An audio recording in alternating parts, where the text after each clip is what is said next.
Welcome to sports Kannada YouTube channel friends. ಇವತ್ತಿನ ಒಂದು ವಿಡಿಯೋದಲ್ಲಿ IPL 2025 ಡೆಲ್ಲಿ ಟೀಮ್ನ ಕ್ಲಾಸ್ ಸ್ಕ್ವಾಡ್ ಬಗ್ಗೆ ಮಾತಾಡೋಣ.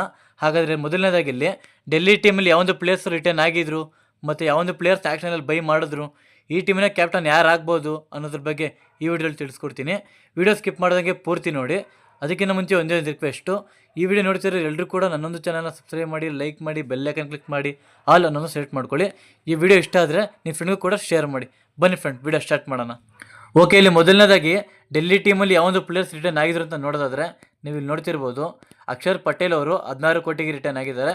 ಕುಲ್ದೀಪ್ ಯಾದವ್ ಅವರು 13 ಕೋಟಿಗೆ ರಿಟರ್ನ್ ಆಗಿದ್ದಾರೆ. ಟ್ರಿಸ್ಟನ್ ಸ್ಟಪ್ಸ್ ಅವರು 10 ಕೋಟಿಗೆ ರಿಟರ್ನ್ ಆಗಿದ್ದಾರೆ. ಮತ್ತು ಅಭಿಷೇಕ್ ಪೋರೆಲ್ ಅವರು 4 ಕೋಟಿಗೆ ರಿಟರ್ನ್ ಆಗಿದ್ದಾರೆ ಅಂತ ಹೇಳ್ಬೋದು. ಈ ಟೀಮಲ್ಲಿ ರಿಟರ್ನ್ ಪ್ಲೇಯರ್ಸ್ ಅಂತ ಬಂದಾಗ ಒಂಥರ ಬ್ಯಾಲೆನ್ಸ್ ಆಗಿ ತೊಗೊಂಡಿದ್ದಾರೆ ಎಲ್ಲರನ್ನೂ ಕೂಡ. ಇನ್ನು ಮತ್ತೆ ಆ್ಯಕ್ಷನಲ್ಲಿ ಯಾವೊಂದು ಪ್ಲೇಯರ್ಸ್ ತೊಗೊಂಡ್ರು ಅಂತ ನೋಡೋದಾದರೆ ನೀವು ಇಲ್ಲಿ ನೋಡ್ತಿರ್ಬೋದು. ಇಲ್ಲಿ ಮೊದಲನೇದಾಗಿ ನಮ್ಮ ಕನ್ನಡಿಗ KL ರಾಹುಲ್ ಅವ್ರನ್ನ ತೊಗೋತಾರೆ ಡೆಲ್ಲಿ ಟೀಮ್ ಅವರು. ಒಂಥರ ಚೆನ್ನಾಗೇ ಇದೆ ಈ ಪಿಕ್ಕು. ಲಾಸ್ಟ್ ಸೀಸನ್ನು LS ತಂಡದ ಪರವಾಗಿ ಆಡಿದ್ರು ನಮ್ಮ KL ರಾಹುಲ್ ಅವರು.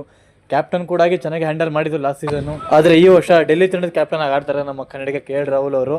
ರೀಸೆಂಟಾಗಂತೂ ಸಖತ್ತೊಳ್ಳೆ ಫಾರ್ಮಲ್ ಅಂತಿದ್ದಾರೆ ನಮ್ಮ ಕನ್ನಡಿಗ KL ರಾಹುಲ್ ಅವರು. ರೀಸೆಂಟಾಗಾದ BGT ಟೆಸ್ಟಲ್ಲಿ ಒಂಥರ ಸಖತ್ತಾಗಿ ಬ್ಯಾಟಿಂಗ್ ಮಾಡಿದರು ನಮ್ಮ ಕನ್ನಡಿಗ KL ರಾಹುಲ್ ಅವರು.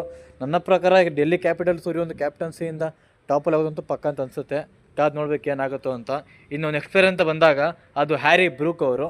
ಇವರು ಕೂಡ ಲಾಸ್ಟ್ ಸೀಸನ್ ಡೆಲ್ಲಿ ತಂಡದ ಪರವಾಗಿ ಆಡಿದರು, ಆದರೆ ಚಾನ್ಸ್ ಸಿಕ್ಕಿರಲಿಲ್ಲ. ಆದರೆ ಈ ವರ್ಷ ಚಾನ್ಸ್ ಸಿಗುತ್ತಾ ಕಾದು ನೋಡಬೇಕು. ಮತ್ತು ಇವರೊಂದು ಫಾರ್ಮ್ ಅಂತ ಬಂದಾಗ ಇಂಗ್ಲೆಂಡ್ ತಂಡದ ಪರವಂತೂ ಮಸ್ತಲ್ಲೇ ಬ್ಯಾಟಿಂಗ್ ಆಡಿದ್ದಾರೆ ರೀಸೆಂಟಾಗಿ ಟೆಸ್ಟ್ ಮ್ಯಾಚ್ಗಳಲ್ಲಿ. ಈ ವರ್ಷ ಏನು ಮಾಡ್ತಾರೋ ಕಾದು ನೋಡಬೇಕು, ಚಾನ್ಸ್ ಸಿಗುತ್ತೋ ಸಿಗಲ್ವೋ ಅಂತ.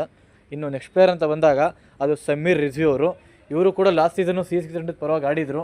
ಅಷ್ಟೊಂದೇನು ಕಂಡೀಷನ್ ಬಂದಿಲ್ಲ, ಯಾಕಂದರೆ ಸಿಕ್ಕಿದೆ ಬೇರೆ ಕೆಲವೇ ಮ್ಯಾಚ್ಗಳಷ್ಟೇ ಬ್ಯಾಟಿಂಗ್ ಆಡೋದಕ್ಕೆ. ಈ ವರ್ಷ ಚಾನ್ಸ್ ಸಿಗುತ್ತಲ್ಲೂ ಗೊತ್ತಿಲ್ಲ, ಕಾದು ನೋಡ್ಬೇಕು ಏನು ಮಾಡ್ತಾರೆ ಅಂತ.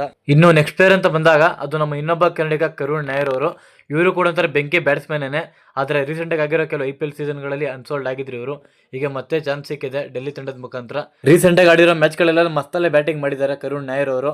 ನೀವು ನೋಡಿರ್ಬೋದು ಮಹಾರಾಜ ಟ್ರೋಫಿಲಿ ಯಾವ ಥರ ಆಡಿದ್ರು ಅಂದ್ಬಿಟ್ಟು ಸಖತ್ತಾಗೆ ಹೊಡೆದಿದ್ರು ಮತ್ತು ಸೆಂಚುರಿಗಳು ಬಾರಿಸಿದ್ರು ಮಸ್ತಲ್ಲೇ.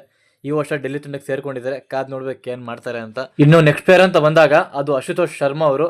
ಇವರು ಕೂಡ ಒಂಥರ ಬೆಂಕಿ ಬ್ಯಾಟ್ಸ್ಮನ್ನೇ.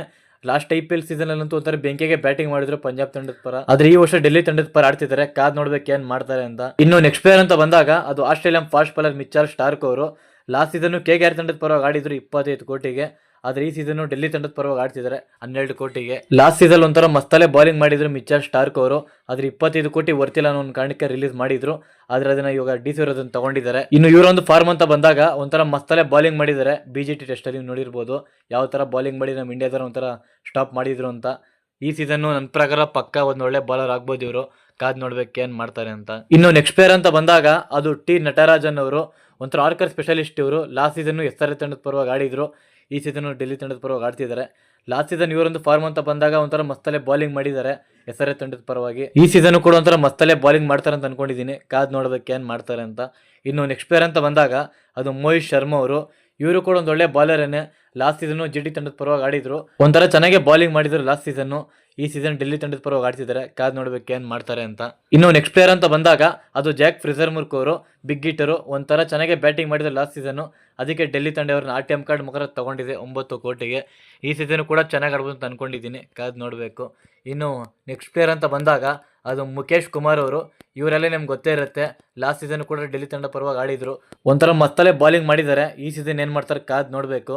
ಇನ್ನು ನೆಕ್ಸ್ಟ್ ಪ್ಲೇಯರ್ ಅಂತ ಬಂದಾಗ ಅದು ಫಾಫ್ ಡು ಪ್ಲೆಸಿಸ್ ಅವರು. ಲಾಸ್ಟ್ ಸೀಸನ್ RCB ತಂಡದ ಪರವಾಗಿ ಆಡಿದ್ರು, ಒಂಥರ ಚೆನ್ನಾಗಿ ಬ್ಯಾಟಿಂಗ್ ಮಾಡಿದ್ರು ಕ್ಯಾಪ್ಟನ್ ಆಗಿ. ಆದರೆ RCB ತಂಡ ಇವ್ರನ್ನ ಕೈ ಬಿಟ್ಟಿದ್ರು. ಈಗ ಡೆಲ್ಲಿ ತಂಡ ತಗೊಂಡಿದೆ. ನನ್ನ ಪ್ರಕಾರ ಒಂದು ಒಳ್ಳೆ ಪರ್ಫಾರ್ಮೆನ್ಸ್ ಬರ್ಬೋದು ಇವ್ರ ಕಡೆಯಿಂದ ನೆಕ್ಸ್ಟ್ ಸೀಸನಲ್ಲಿ, ಕಾದು ನೋಡ್ಬೇಕು ಏನು ಮಾಡ್ತಾರೆ ಅಂತ. ಇನ್ನು ನೆಕ್ಸ್ಟ್ ಪ್ಲೇಯರ್ ಅಂತ ಬಂದಾಗ ಅದು right hand fast bowler Darshan Nalkande ಅವರು. ಲಾಸ್ಟ್ ಸೀಸನ್ನು GT ತಂಡದ ಪರವಾಗಿ ಆಡಿದ್ರು, ಆದರೆ ಆಡಿರೋ ಮ್ಯಾಚಲ್ಲಿ ಅಷ್ಟೊಂದೇನು ಕಾಂಟ್ರಿಬ್ಯೂಷನ್ ಕೊಟ್ಟಿಲ್ಲ ಅವರು. ಅದಕ್ಕೆ ಇವ್ರನ್ನ ಇವಾಗ ಡೆಲ್ಲಿ ತಗೊಂಡಿದ್ದಾರೆ, ಕಾದು ನೋಡ್ಬೇಕು ಏನು ಮಾಡ್ತಾರೆ ಅಂತ. ಇನ್ನು ನೆಕ್ಸ್ಟ್ ಪ್ಲೇಯರ್ ಅಂತ ಬಂದಾಗ ಅದು ವಿರಾಜ್ ನಿಗಮ್ ಅವರು. ರೀಸೆಂಟಾಗಿ ಡೊಮೆಸ್ಟಿಕಲ್ಲಿ ಒಂಥರ ಚೆನ್ನಾಗಿ ಆಡಿದ್ರು ಇವರು, ಅದಕ್ಕೆ ಡೆಲ್ಲಿ ತಂಡ ಇವತ್ತು ತೊಗೊಂಡಿದ್ದಾರೆ. ಇನ್ನು ನೆಕ್ಸ್ಟ್ ಪ್ಲೇಯರ್ ಅಂತ ಬಂದಾಗ ಅದು ದುಷ್ಮಂತ ಚಮೀರ್ ಅವರು. ಇವರು ಕೂಡ ಒಂದು ಒಳ್ಳೆ ಬಾಲರೇನೆ, ಶ್ರೀಲಂಕಾ ಫಾಸ್ಟ್ ಬಾಲರು. ಶ್ರೀಲಂಕಾ ಪರವಾಗಿ ಒಂಥರ ಚೆನ್ನಾಗಿ ಬಾಲಿಂಗ್ ಮಾಡಿದ್ದಾರೆ.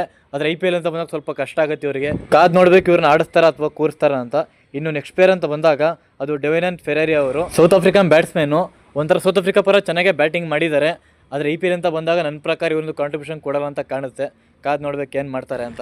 ಇನ್ನು ನೆಕ್ಸ್ಟ್ ಪ್ಲೇಯರ್ ಅಂತ ಬಂದಾಗ ಅದು ಅಜಯ್ ಮಂಡಾಳ್ ಅವರು. ಇವರು ಕೂಡ ಡೊಮೆಸ್ಟಿಕಲ್ಲಿ ಚೆನ್ನಾಗಿ ಆಡಿದ್ದಾರೆ, ಅದಕ್ಕೆ ಡೆಲ್ಲಿ ತಂಡವರನ್ನು ತಗೊಂಡಿದ್ದಾರೆ ಅಂತ ಹೇಳ್ಬೋದು. ಇನ್ನು ನೆಕ್ಸ್ಟ್ ಪ್ಲೇಯರ್ ಅಂತ ಬಂದಾಗ ಅದು ನಮ್ಮ ಕನ್ನಡಿಗ ಮನ್ವಂತ್ ಕುಮಾರ್ ಅವರು. ಒಂಥರ ಬ್ಯಾಟಿಂಗು ಮಾಡ್ತಾರೆ ಮತ್ತು ಬಾಲಿಂಗು ಮಾಡ್ತಾರೆ ಇವರು. ರೀಸೆಂಟಾಗಿ ಮಹಾರಾಜ ಟ್ರೋಫಿಲಂತೂ ಸಖತ್ತಾಗಿ ಆಡಿದ್ರು ಇವರು, ಅದಕ್ಕೆ ಡೆಲ್ಲಿ ತಂಡವನ್ನು ತಗೊಂಡಿದ್ದಾರೆ ಅಂತ ಹೇಳ್ಬೋದು. ಇನ್ನು ನೆಕ್ಸ್ಟ್ ಪ್ಲೇಯರ್ ಅಂತ ಬಂದಾಗ ವಿಜಯ್ ಅವರು. ಇವರು ಕೂಡ ಒಂಥರ ಡೊಮೆಸ್ಟಿಕಲ್ಲಿ ಚೆನ್ನಾಗಿ ಆಡಿದ್ದಾರೆ, ಅದಕ್ಕೆ ಡೆಲ್ಲಿ ತಂಡವನ್ನು ತಗೊಂಡಿದ್ದಾರೆ ಅಂತ ಹೇಳ್ಬೋದು. ಇನ್ನು ಕೊನೆಯದಾಗಿ ಮಾಧವ್ ತಿವಾರಿ ಅವರು. ಇವರು ಕೂಡ ಡೊಮೆಸ್ಟಿಕ್ ಬ್ಯಾಟ್ಸ್ಮನ್, ಒಂಥರ ಚೆನ್ನಾಗಿ ಮಾಡಿದ್ದಾರೆ ಡೊಮೆಸ್ಟಿಕಲ್ಲಿ, ಅದಕ್ಕೆ ಡೆಲ್ಲಿ ತಂಡವನ್ನು ತಗೊಂಡಿದ್ದಾರೆ ಅಂತ ಹೇಳ್ಬೋದು. ಮತ್ತು ಈ ಒಂದು ಟೀಮಲ್ಲಿ ಟೋಟಲ್ಗೆ 23 ಜನ ಪ್ಲೇಯರ್ಸ್ ಇದ್ದಾರೆ, ಅದರಲ್ಲಿ 7 ಜನ ಫಾರಿನ್ ಪ್ಲೇಯರ್ಸು. ಒಂಥರ ಚೆನ್ನಾಗೇ ಕಾಣ್ತಾ ಇದ್ದಾರೆ KL ರಾಹುಲ್ ಅವ್ರ ಕ್ಯಾಪ್ಟನ್ಸಿಲಿ. ನನ್ನ ಪ್ರಕಾರ ಈ ಒಂದು ಟೀಮ್ ನೋಡ್ತಿದ್ರೆ ಟಾಪ್ 4ಅಲ್ಲಿ ಬರುವಂಥ ಎಲ್ಲ ಕ್ವಾಲಿಟಿ ಇದೆ, ಕಾದು ನೋಡ್ಬೇಕು ಏನಾಗುತ್ತೋ ಅಂತ. ಮತ್ತು ನನ್ನ ಪ್ರಕಾರ ಈ ಒಂದು ಟೀಮ್ನ ಸ್ಟಾರ್ಟಿಂಗ್ ಲೆವೆನ್ ಹೇಗಿರ್ಬೋದು ಅಂದರೆ ನೀವು ಇಲ್ಲಿ ನೋಡ್ತಿರ್ಬೋದು. KL Rahul, Jake Fraser McGurk, Abhishek Porel, Harry Brook, Tristan Stubbs, Ashutosh Sharma, Axar Patel, Mitchell Starc, Kuldeep Yadav, T Natarajan, Mukesh Kumar. ಇನ್ನು ಇಂಪ್ಯಾಕ್ಟ್ ಪ್ಲೇಯರ್ ಆಗಿ ಸಮೀರ್ ರಿಜ್ವಿಯರ್ ಬರ್ಬೋದು ಅಂತ ಅನ್ಕೊಂಡಿದ್ದೀನಿ. ಮತ್ತು ಈ ಟೀಮ್ ಬಗ್ಗೆ ನಿಮಗೆ ಅನಿಸುತ್ತೆ ಅದನ್ನು ಕಮೆಂಟ್ ಬಾಕ್ಸ್ ಮುಖಾಂತರ ತಿಳಿಸಿ. ಇಷ್ಟು ಹೇಳ್ತಾ ನಾನು ವಿಡಿಯೋನ ಮುಗಿಸ್ತಾ ಇದ್ದೀನಿ. ಮುಂದಿನ ವಿಡಿಯೋದಲ್ಲಿ ಸಿಗೋವರೆಗೂ ಬಾಯ್.